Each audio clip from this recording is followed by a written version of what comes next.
Train पटरी पर चुड़ैलों की होलिका। रात के समय भोपालपुर की एक्सप्रेस पूरी रफ्तार के साथ चल रही थी। सभी पैसेंजर ट्रेन के अंदर बैठे होते हैं और अपने स्टेशन के आने का इंतजार कर रहे होते हैं। तभी रास्ते के बीचों बीच एक पटरी के बाहर में कुछ लोग होलिका जला रहे होते हैं। ये सब ट्रेन के अंदर बैठे हुए पैसेंजर देख रहे थे। हे भगवान, इन्हें देखो तो सही, बिल्कुल ट्रेन की पटरी के बराबर में होलिका जला रहे हैं। अगर यहाँ पर होलिका जलाएंगे तो इनमें से किसी की मृत्यु भी हो सकती है। हाँ, इन्हें यहाँ से दूर हटाना चाहिए। दुर्घटना का क्या पता है, कभी भी किसी के साथ भी हो सकती है। कैलाश इतना कहता ही है कि तभी अचानक से ट्रेन पटरी से उतर जाती है और देखते ही देखते वो पूरी ट्रेन अपने आप पलट जाती है, जिसके चलते उसके अंदर कई सारे पैसेंजर मर जाते हैं और कुछ पैसेंजर जख्मी हो जाते हैं। हाय, कोई मुझे बचाओ, कोई मुझे बचाओ, मैं मरने वाली हूँ, मुझे कोई हॉस्पिटल लेकर चलो। तभी उनके सामने एक चुड़ैल आती है। अब तू नहीं बचेगी, कोई नहीं बचेगा। यहाँ पर आए हुए हर एक पैसेंजर का आज आखिरी दिन है। अरे ओ चुड़ैल, मैंने तुम्हारा क्या बिगाड़ा है? तुम मुझे क्यों मार रही हो? छोड़ दो, मुझे जाने दो। मेरे 2 बच्चे भी हैं, पता नहीं इस एक्सीडेंट के दौरान कहाँ चले गए। मुझे मेरे बच्चों को भी ढूंढना है। पता नहीं मेरे बच्चे किस हालत में होंगे, जिंदा भी होंगे या फिर मर गए होंगे। कोई नहीं बचा, तेरे दोनों बच्चे भी मर गए और अब तू भी मरेगी। चुड़ैल निर्मला को मार देती है। वहीं दूसरी तरफ पूरी ट्रेन के ऊपर भूत और चुड़ैलों का कब्जा हो जाता है और वो सभी भूत और चुड़ैल ट्रेन के बचे हुए लोगों को भी मार देते हैं, जिसके बाद वो होलिका जलाकर वहां से गायब हो जाते हैं। ये खबर अगले दिन न्यूज में चारों तरफ फैल जाती है। ये क्या, देखो जरा न्यूज में क्या आ रहा है। फिर से उसी रास्ते पर एक ट्रेन का एक्सीडेंट हो गया और जितने भी पैसेंजर्स थे वो सभी मारे गए क्योंकि ट्रेन अचानक से अपने आप उल्टी हो गई। मैं तो कहती हूँ आज के बाद कभी भी ट्रेन का सफर करना ही नहीं है। पता नहीं कब क्या हो जाए, इससे अच्छा तो हम अपने घर पर ही भले हैं। सभी लोग बहुत ज्यादा परेशान हो जाते हैं। यहाँ तक कि ये कैसे हुआ, क्यों हुआ, इस बात का पुलिस को भी कुछ पता नहीं चल पाता। सभी ऑफिसर्स इस बात का पता लगाने की पूरी कोशिश करते हैं। जब भी उस पटरी से कोई ट्रेन इस प्रकार गुजरती तो वो कभी भी आखिरी स्टेशन तक नहीं पहुंच पाती। एक दिन विनोद अपनी माँ से मिलने भोपाल एक्सप्रेस का इंतजार रेलवे स्टेशन पर कर रहा होता है। अचानक से माँ के पास जाऊंगा तो उन्हें सरप्राइज मिल जाएगा। वो तो बहुत ज्यादा खुश हो जाएंगी। ये वाली होली तो मैं अपनी माँ के साथ ही खेलूंगा। तभी भोपालपुर की ट्रेन एक्सप्रेस आ जाती है। विनोद अपने चारों तरफ देखता है लेकिन उसे रेलवे स्टेशन पर कोई भी नजर नहीं आता। अरे ये क्या, चारों तरफ कोई भी इंसान नहीं दिख रहा है। क्या मैं अकेला इस ट्रेन में सफर करने वाला हूँ? खैर, अच्छी बात है, आराम से लेट कर जाऊंगा। विनोद ट्रेन के अंदर चढ़ जाता है, जिसके बाद वो अपनी सीट पर जाकर आराम से बैठ जाता है। कुछ देर वो बैठकर सफर करता है और कुछ देर वो लेट जाता है। कुछ घंटे बाद जैसे ही भोपालपुर का आखिरी स्टेशन आने वाला होता है कि बीच रास्ते में ही उसे एक जगह पर काफी सारे लोग होलिका जलाते हुए नाचते कूदते नजर आते हैं। अरे मेरी माँ भी गांव वालों के साथ मिलकर आज के दिन होलिका जला रही होगी। जब वो अपने बेटे को होली वाले दिन अपने सामने देखेगी तो बहुत खुश होगी। मुझसे तो बिल्कुल भी सब्र नहीं हो रहा है। जैसे ही ट्रेन होलिका के जलने के पास पहुंचती है वो सभी लोग भूत और चुड़ैल में बदल जाते हैं, जिन्हें देखकर विनोद हैरान रह जाता है। ये मैं क्या देख रहा हूँ? कहीं मैं कोई सपना तो नहीं देख रहा? ये तो भूत और चुड़ैल है। अरे बाप रे बाप, ये कैसे हो सकता है? भूत और चुड़ैल होलिका कैसे जला सकते हैं? विनोद ऐसा सोच ही रहा था कि तभी आगे जाकर ट्रेन पटरी पर से अचानक उतरने लग जाती है, लेकिन विनोद किसी तरह ट्रेन के अंदर से कूद जाता है और बच जाता है। फिर भी सभी भूत और चुड़ैल मिलकर उसके पास पहुंच जाते हैं और उसे मारने वाले होते हैं। अरे छोड़ दो मुझे, क्यों मारना चाहते हो मुझे? मैंने तुम्हारा क्या बिगाड़ा है? यहाँ से गुजरने वाला हर एक इंसान हमारा दुश्मन है। हम उसे मार देंगे जैसे कि हम मरे थे। जब हम मरे तो किसी ने नहीं पूछा कि हम क्यों मरे, लेकिन जब लोग मरते हैं तो हमसे पूछते हैं कि हम उन्हें क्यों मार रहे हैं। इस ट्रेन की पटरी पर हम सभी की मृत्यु हुई थी, अब हम किसी को नहीं छोड़ेंगे। अगर ऐसी बात है तो मैं जानना चाहता हूँ कि आखिर तुम्हारे साथ ऐसा क्या हुआ जिसके कारण तुम ऐसा कर रहे हो? तुम पहले इंसान हो जिसने हमसे ये पूछा। मैं तुम्हें बताना चाहूंगी कि हमारे साथ आखिर क्या हुआ। वो होलिका का दिन था। हम सभी ट्रेन की पटरी के पास होलिका जला रहे थे। आज हम होलिका जलाकर कल रंगों से होली खेलेंगे, बहुत मजा आएगा।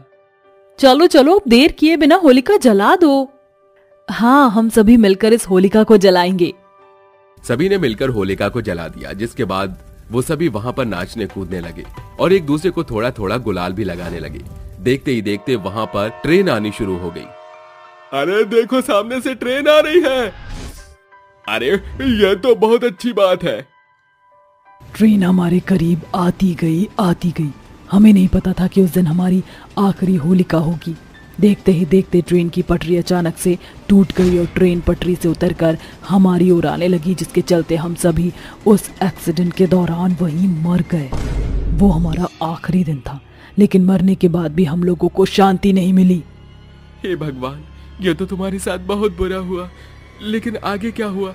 तुम लोग इस तरह लोगों को क्यों मार रहे हो? आखिर इन मासूम लोगों ने तुम्हारा क्या बिगाड़ा है? हम इनमें से किसी को नहीं छोड़ेंगे, हम सभी को मार देंगे। कोई हमारे हाथों से नहीं बचेगा। जैसे हम मरे थे, वैसे ही इस ट्रेन में सफर करने वाले हर एक इंसान की मृत्यु होनी जरूरी है, तभी शायद हमारी आत्मा को शांति मिलेगी। तुम्हें ऐसा करने की जरूरत नहीं है, मैं तुम्हें शांति दिलाऊंगा। लेकिन तुम हमें शांति कैसे दिला सकते हो? तुम इंसान हो, तुम हमारे लिए कुछ नहीं कर सकते, तुम झूठ बोल रहे हो। ऐसा नहीं है, मैं तुम्हारी शांति के लिए यहाँ हवन करवाऊंगा। उसके बाद तुम सभी को शांति मिल जाएगी और तुम यहाँ से हमेशा हमेशा के लिए मुक्त हो जाओगे। बस तुम्हें मेरे ऊपर भरोसा रखना होगा। विनोद की बात पर सभी भूत और चुड़ैलें अमल करते हैं, जिसके बाद विनोद वहां पर एक पंडित को बुलाता है और एक हवन की तैयारी करना शुरू कर देता है। कुछ ही देर में पंडित भूत और चुड़ैलों को मुक्ति दिलवाने वाला मंत्र पढ़ता है। वक्रतुंड महाकाय सूर्यकोटि समप्रभा निर्विघ्नं कुरु मे देव सर्वकारेषु सर्वदा। मंत्र के जाप से भूत और चुड़ैलों को मुक्ति मिलना शुरू हो जाता है। हवन संपन्न होते ही उन सभी भूत और चुड़ैलों को वहां से हमेशा हमेशा के लिए मुक्ति मिल जाती है, जिसके बाद वो सभी भूत और चुड़ैल वहां से गायब हो जाते हैं और फिर कभी उस ट्रेन की पटरी से गुजरने वाली कोई भी ट्रेन का एक्सीडेंट नहीं होता और ना ही कोई दुर्घटना घटती है। वहीं दूसरी तरफ विनोद आखिरी में अपनी माँ से खुशी खुशी मिलता है। चुड़ैलों की बस। आजादपुर बस डिपो पर बस रुकी हुई थी सवारी के भरने के लिए। बस की ड्राइवर थी नेहा, उसकी 2 बहनें कंडक्टर थी, जो कि एक रागिनी टिकट देती थी और दूसरी चिक्की जो सवारियों को चढ़ाती थी। तभी चिक्की सीटी बजाकर कहती है, अरे ओ, सब बस में बैठ गए ना? कहीं किसी का साथी रह गया और फिर बस रुकवाए? नहीं नहीं, चलाओ बस। नेहा बस चलाती है और रागिनी टिकट काटते हुए कहती है, ticket ticket ticket ticket ticket ticket ticket. हाँ मैडम, कहाँ की टिकट है आपकी? औरंगाबाद की एक टिकट। ये लीजिए। आगे भाई साहब, आपकी टिकट कहाँ की है? जफरपुर की 2 टिकट। ये लीजिए। ये मोहतरमा आपके साथ है? हाँ जी। अरे भाई, टिकट ले, पैसे दे, बाहर क्या झांक रहा है, ले टिकट। ये तो सुनता ही नहीं है। तभी रागिनी उसे हिलाकर कहती है, अरे ओ बहरेलाल, भाई टिकट के पैसे दे रहा है कि फ्री की सवारी करनी है? भाई किसे बोली तू? भाई होगी तुहार अम्मा। अरे मुझे जानू भी बोल सकती है। आई एम नॉट इतना बुरा कि यू कॉल मी भाई। अच्छा, जरा कम सूद दूंगी वरना तने बता रही हूँ। ले टिकट। टिकट लेते वक्त नफीस उसका हाथ गलत तरीके से पकड़ लेता है। फिर रागिनी अपना हाथ खींच लेती है और आगे टिकट देती है। कुछ देर बाद भी नफीस उसे ही घूर रहा था और गाड़ी चला रही नेहा शीशे में उसको देख रही थी और कहती है, ये ठरकी आदमी लड़कियों को बेवकूफ समझ रहा है। मेरी दोनों बहनों पर लाइन मार रहा है, इसे लास्ट में निपटाऊंगी। कुछ देर बाद वो खड़े होकर आगे आता है, तभी बिना ब्रेक के रागिनी के ऊपर गिर जाता है और उसे पकड़कर कहता है, अजी माफ कीजिए, गलती से ब्रेक लगा तो मैं गिर गया आप पर। बचाने के लिए शुक्रिया। ब्रेक तो लगा ही नहीं है, अभी बस चल रही है, तू पहले ही फिसल रहा है। मुझे तो तेरी नियत ही फिसली हुई लग रही है। हम आपसे इतने प्यार से बात कर रहे हैं और आप हैं कि गर्म मिजाज में आ रही हैं। क्या बात है, थारे को उतरना है? स्टॉप आया नहीं, रुकने को तूने बोला नहीं तो क्यों उठा सीट से? और ये क्या हरकत है? तभी नेहा शोर सुनकर बस रोक लेती है। तभी बैठे हुए और सवारी कहते हैं, अरे क्या हो गया, क्यों बहस कर रहे हो? बस रोक दिया? अरे हमें अपने काम पर भी जाना है, टाइम से चलाओ बस भाई। चुपचाप से सीट पर बैठ जा, तेरा स्टॉप आने में 15 मिनट से। नेहा बहन, तू बस चला ले। तभी उसकी बात सुनकर नेहा बस चलाती है। सभी यात्री उतर जाते हैं। कुछ देर बाद उस आदमी का स्टॉप आता है। वह जैसे ही दरवाजे की ओर जाता है तो चिक्की दरवाजा बंद कर लेती है और तीनों बहनें चुड़ैल बन जाती हैं। फिर अपने जादू से बस की खिड़कियां झटके से बंद कर देती हैं। बहुत बन रहा था ना तू, अब तेरी सिट्टी पिट्टी गुल होगी। चुड़ैल, मम्मी बचाओ, देखो तुम्हें खुदा का वास्ता मेरे नजदीक न आना। तू ही तो हमारे नजदीक आया, अब तू देख। हमारे साथ जो एक बार हो गया उसे बार बार नहीं होने देंगे, बेवकूफ समझाए। लेकिन अब तुम्हारी अकल ठिकाने लगाना ही होगी। अरे बचाओ रे, कोई तो मदद करो या अल्लाह। आखिर ये तीनों बस चलाने वाली बहनें अचानक से चुड़ैल कैसे बन गई और किस बारे में बात कर रही थी? आखिर इनके अतीत में ऐसा क्या घटा था जिसका बदला वो अब लेने वाली थी? जानने के लिए कहानी में आगे बढ़ी। कुछ 2 साल पहले तीनों बहनें अपनी बीमार कैंसर पीड़ित माँ कविता और 7 साल के छोटे भाई के साथ ही रहती थी। घर चलाने के लिए कुछ भी नहीं था, इसलिए एक दिन तीनों अपनी माँ से कहती हैं, माँ, घर का खर्चा चलाने के लिए कुछ भी नहीं है। पिताजी बस चलाते थे और उन्होंने हमें भी सिखाया था, लेकिन अब वो नहीं रहे। पर मैं चाहती हूँ उनकी सिखाई हुई चीज से मैं बस चलाकर पैसे कमाऊं। साथ में ये दोनों भी मेरे साथ सवारियों को देख लेंगे और टिकट दे देंगी। हाँ माँ, नेहा दीदी ठीक कह रही है। घर का राशन भी खत्म होने को आया है। वो तो शुक्र है कि पिताजी की बस है और बबलू की पढ़ाई भी तो देखनी है और आपकी दवाइयाँ भी हैं। हम आपको ठीक करना चाहते हैं। ठीक है बेटा, पर तुम तीनों लड़कियां अकेले ही बस कैसे चलाओगे? बाहर का माहौल तो बहुत खराब है। अरे माँ, फिक्र मत करो, हमें कुंग-फू कराटे आते हैं। हम ध्यान से बस चलाएंगे और हम तीनों मिलकर हैंडल कर लेंगे। आप निश्चिंत रहिए। ठीक है, संभल कर बस चलाना। ऐसे ही अगले दिन तीनों बहनें सुबह सुबह अपने पिताजी के बस को साफ कर लेती हैं और बस चलाने की यूनिफॉर्म में आ जाती हैं। तभी छोटा भाई देखकर कहता है, अरे दीदी, आप ताले हो। इतना बड़ा हो गया लेकिन अभी तक तोतलाता है। तेरे फ्रेंड्स तुझे कुछ बोलते नहीं है? अरे नहीं दीदी, वो भी मेरी तरह तोतले हैं। चलो ये बढ़िया था। कहती हूँ सुबह सुबह चिड़िया का पानी पी लिया कर, सारा तुतलाना चला जाएगा। अरे माँ दीदी, लो कहाँ तले जा रहे हैं, बता दो। अरे अब से पापा की बस तीनों बहनें चलाएंगी। तुम तीनों ने तो को स्कूल भी छोड़ देना बस में बिठाकर। ठीक है माँ। तभी तीनों बहनों के साथ बबलू भी बस में बैठ जाता है और बाकी के लोग भी। तभी बीच रास्ते में वह बबलू को स्कूल छोड़ देती है और बस अड्डे से लोगों को बस में बिठाती है। आइए आइए, कोल्हापुरी जाएगी बस। शनि चौक, मीर चौक, रोहतकपुर, जल्दी आइए, बस चलने वाली है। अरे क्या बात है, तुम मुकेश की बेटी हो ना? उसकी ही बस लग रही है। हाँ आंटी, आपने सही समझा। Ticket ticket ticket ticket. तभी कुछ दूर आगे जाकर बैठे सवारी गाना गाने लगती है और ताली भी बजाती है। हाय देखा ना, हाय रे सोचा ना, हाय रे रख दी निशाने पे जा, ला ला ला ला ला ला ला ला, कदमों में तेरे निकले मेरा दम, बस यही है अरमान। इस तरह नाचते गाते हुए तीनों बहनें बस के यात्रियों को उनकी मंजिल पर पहुंचा देती हैं और बस चलाकर वह अपना खर्चा चलाती हैं। साथ ही माँ का इलाज भी करवाती हैं, भाई की फीस देती हैं।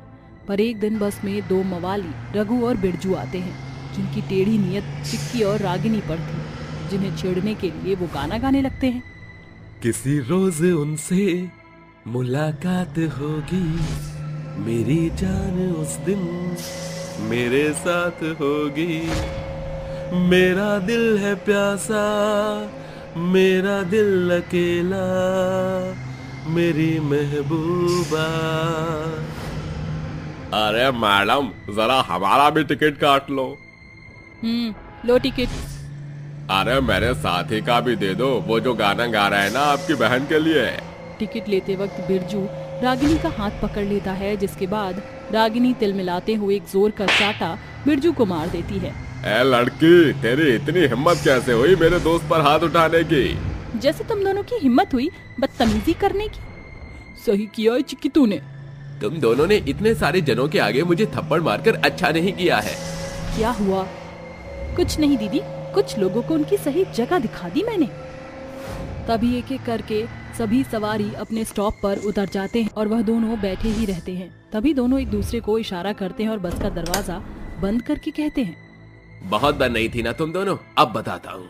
ऐसा कहकर दोनों चिक्की और रागिनी के साथ जबरदस्ती करने लगते हैं। ये बात नेहा को पता चलती है तो वो लोहे का डंडा लेकर दोनों के सर पर मार देती है, पर इससे उन्हें कोई फर्क नहीं पड़ता। तभी दोनों चाकू निकालकर बदले की आग में तीनों को मार देते हैं। अरे तूने ये क्या किया? ये तो मर गई, कहीं पुलिस ने हमें पकड़ लिया तो? अरे नहीं पकड़ेगी, हम इस बस को नदी में गिरा देंगे। हाँ ये ठीक है। तभी दोनों बस के ब्रेक फेल करके बस से कूद जाते हैं, जिससे वो बस नदी में जा गिरती है। पर तीनों बहन चुड़ैल बनकर वापस लौटती हैं। वो तीनों चुड़ैल उसी रात उन दोनों को ढूंढकर मार डालती हैं। फिर तीनों अपनी माँ के सामने आती हैं, जिससे वह डर जाती हैं। कौन हो तुम? माँ, हम तीनों तुम्हारी बेटियां हैं और हमारे साथ हादसा हो गया जिससे हम चुड़ैल बन गए, लेकिन वादा करते हैं घर का खर्चा चलाने के लिए अभी भी बस चलाएंगे, चाहे चुड़ैल बनकर ही बस क्यों ना चलानी पड़े। भगवान, तूने मुझसे मेरी तीनों बेटियां भी छीन ली।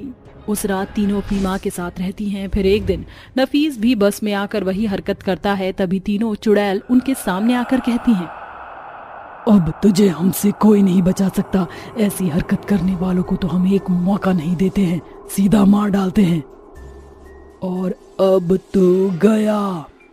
ये कहकर तीनों चुड़ैल बहनें उसे मिलकर मार डालती हैं और किसी को उसकी लाश का पता भी नहीं चलता। इस तरह तीनों चुड़ैल बहनें इस राज को छुपाकर बस चलाकर अपना खर्चा चलाती हैं। आज भी वो चुड़ैलें कहीं न कहीं बस को मिलकर चला रही हैं। भूत और चुड़ैलों की होली। रक्तासुर नामक एक भूतिया लोक था, जहाँ सभी भूत और चुड़ैल अपनी दुनिया में मलंग रहते थे और उन पर अपना बस चलाने वाला उनका आका रक्तासुर था। 2 दिन में ही होली आने वाली थी, इसलिए भूतिया लोक में जगह जगह होली की रौनक थी। पर एक अलग चीज थी, वो ये कि वह इंसानों की तरह होली नहीं मनाते थे। उनकी होली तो बेहद ही भयानक तरीके की होती थी और आज उसकी एक झलक हम इस कहानी के द्वारा आपको महसूस कराएंगे। तो अपना दिल थाम के बैठिए। 2-3 भूत इंसानों के खून को पिचकारी में डालकर होली खेल रहे थे। ओए होए, तू तो गया। ए, तेरी हिम्मत कैसे हुई मुझ पर रंग डालने की? अब तेरा भी गेम बजाना पड़ेगा मेरे को। ये ले गुब्बारा। डंका भूत राका को खूनी गुब्बारा फेंक कर मारता है और वह झुक जाता है और वो खूनी गुब्बारा उसके तीसरे भूतिये दोस्त लंका को लग जाता है। फिर वो बदला लेने के लिए उन दोनों के ऊपर रंग बिरंगे खून की बाल्टी का रंग डाल देता है, जिससे तीनों एक दूसरे पर पिचकारी की बौछार करते हैं। मजा आया ना बड़ू? ऐसी बात है तो ये ले। होली आई है भाई, होली आई है। बुरा ना मानो, भूतिया होली आई है। होली है भाई, होली है। भूतों की टोली की होली है। ये गया तुझ पर रंग। अरे यार, अभी भी कुछ फीका फीका सा लग रहा है। ये ले। मुझे पता है भाई क्या कमी है। जब तक हम पी कर ठुमके नहीं लगाएंगे तब तक बात नहीं बनेगी, हमारी होली नहीं बनेगी। और तो आज पी कर क्या करेंगे? छोटी होली तो कल है, बड़ी परसों है। आज ही शुरू कर दी हमने। हाँ तो क्या हुआ? 3 दिन तक होली मनाएंगे। अरे कुर्सी पर तेरे मालूम गुलाला, रंग बता ब्लू या लाला। एयर में तेरे उड़ते बाल, आजा रंग तेरे दोनों गाल। अरे सारा रा रा रा रा रा। रंगों से खेलते हुए वह भूत नाच गा भी रहे थे, पर उनके खूनी गुब्बारे का रंग एक चुड़ैल पर गिर जाता है, जिससे वो तीनों को घूर कर कहती है, ये क्या किया? ऐसे खेलते हैं होली? आओ ताओ, देख नहीं सकते थे। सॉरी, हमने देखा नहीं, हम अपने में मलंग थे। आप डांटिए नहीं, बुरा न मानो, होली है। अच्छा तो ये लो, बुरा न मानो, होली है। रामा रामा गजब हो गया, तुझसे नजरिया लड़ गई। आई जवानी जुल्म हुई गवा, किस आफत में पड़ गई। तभी वो सारे भूत चुड़ैल हंसकर साथ में होली मनाने लगते हैं। वहीं दूसरी ओर रघु नाम का एक भूत था, जिसका भूतिया बेटा चुन्नू उससे कहता है, पिताजी मुझे भी होली खेलनी है, जरा मुझे भी रंग और पिचकारी लाकर दीजिए ना। हाँ, मेरे बेटे को होली का त्योहार मनाने के लिए जो चाहिए वो सब तुमको दूंगा। चलो मेरे साथ। अजी मुझे मिठाई भी तो बनानी है, किसी ताजे शरीर के मांस का टुकड़ा भी लाइए। ठीक है, मैं ये भी ले आऊंगा और रक्त भी ले आऊंगा जिसे पिचकारी में डालकर हम खेलेंगे। अरे पापा बहुत मजा आएगा। तभी रघु अपने बच्चे का हाथ पकड़कर जादू से धरती लोक के शमशान घाट पर पहुंच जाता है, जहां वह मृत लोगों की राख को एक कलश में भर लेते हैं। पापा इससे हम उड़ा उड़ा कर खेलेंगे ना। हाँ बेटा, लेकिन अभी हमें होली के लिए और कुछ भी करना है, जरा देखते जाओ। ऐसा कहकर रघु गांव की ओर जाता है और 2-3 लोगों को मारकर अपने भूतिया लोक में ले आता है, जिससे उसकी चुड़ैल पत्नी कुछ तो होली के लिए अलग अलग मिठाई बना लेती है ताकि वो भूतिये मेहमानों को खिला पाए। दूसरा भूतिया रघु अपने बच्चे के लिए उन मृत शरीर से रक्त निकाल लेता है, जिससे उसका बच्चा पिचकारी भरकर होली खेल पाए। ऐसे ही बाकी के भूतिया लोग अपनी होली मनाने के लिए कर रहे थे। अगले दिन होली का उत्सव था। सभी भूत और चुड़ैल एक दूसरे के मृत लोगों की भस्म को गुलाल की तरह लगा रहे थे तो कुछ हवा में उड़ा रहे थे। तभी भूतिया रघु अपनी पत्नी के सुबह सुबह खूनी गुब्बारा फेंक कर मार देता है, जिससे वो कहती है, अरे रघु ये तुमने क्या किया? पागल हो क्या? मैं काम कर रही थी और तुमने रंग फैला दिया। अब देखो मैं तुम्हारे साथ क्या करती हूँ। ऐसा कहकर रंपा चुड़ैल गुलाल लेकर उसके लगा देती है, पर रघु भाग जाता है। फिर रंपा चुड़ैल खूनी गुब्बारा लिए उसे मारती है, जिससे वो बच नहीं पाता और उसका भूतिया बच्चा कहता है, ये मजा आया, मम्मी ने पापा को हरा दिया। देखा बेटा मेरे कमाल, तेरे पापा मुझसे बच नहीं पाए। चल आजा और लोगों को खूनी गुब्बारे से मारते हैं, पर उससे पहले ये मिठाई खाकर बता कैसी बनी है। लाओ मम्मी मुझे दो, मैं अपने दोस्तों को भी खिलाऊंगा और खुद भी खाऊंगा। हाँ हाँ बेटा ये ले खा। ये कहकर बेटे को मिठाई खिलाती है तो बेटा कहता है, वाह मम्मी आपने तो बहुत अच्छी मिठाई बनाई है, मुझे एक और खानी है। हाँ हाँ बेटा ले, और तेरे पापा को भी दे दे। तभी चुन्नू अपने पिता को भूतिया मिठाई जाकर खिला देता है। ऐसे ही बाकी जगह भूत और चुड़ैल खून की होली मना रहे थे तो कुछ भूतिये लोग आम रंग बिरंगे रंगों से होली खेल रहे थे, नाच गाना कर रहे थे। होली के दिन दिल खिल जाते हैं, रंगों में रंग मिल जाते हैं। अरे do me a favour, let's play Holi, रंगों में है प्यार की बोली। उफ ये होली, हाय ये होली, उफ ये होली। वाह हमेशा होली ऐसे ही बनाए तो कितना अच्छा रहेगा ना, और सब लोग प्यार से रहें। ऐसा कहकर चुड़ैल रोशनी अचानक से भूत राजीव के गालों पर रंग लगा देती है और कहती है, बुरा न मानो होली है। ऐसा है तो ये लो, बुरा न मानो होली है। हाँ अरे तुम पागल हो क्या राजीव? मेरे इतने अच्छे बालों में तुमने कलर डाल दिया। अगर मेरे बाल खराब हुए तो तुम्हें भी टकला कर दूंगी मैं। बड़ा, अब क्यों बुरा लग रहा है तुम्हें?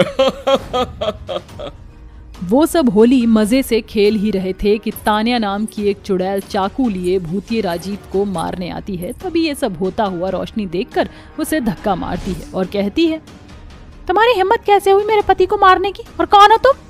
अरे तान्या, तुम यहाँ क्या कर रही हो और तुमने मुझ पर हमला क्यों किया?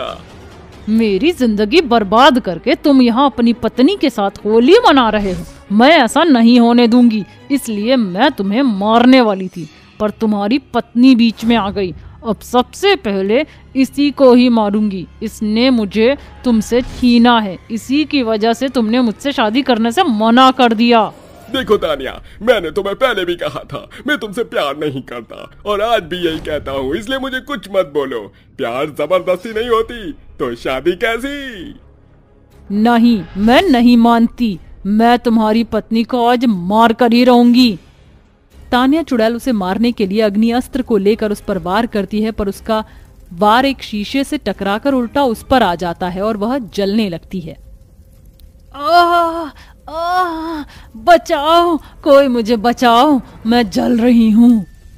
देखा तान्या, आज तक कभी भी बुराई अच्छाई पर जीत नहीं पाई, हमेशा अच्छाई बुराई पर जीती है। आज के दिन गलत इरादों वाली होलिका भी जलकर भस्म हो गई थी। प्रहलाद को कुछ भी नहीं हुआ था। वैसे ही तुम्हारा हश्र हुआ है, ना तुम मेरा बिगाड़ पाई ना मेरे पति का, और अपनी लगाई आग में खुद ही जल गई। बुरा करने वालों का यही अंतर होता है।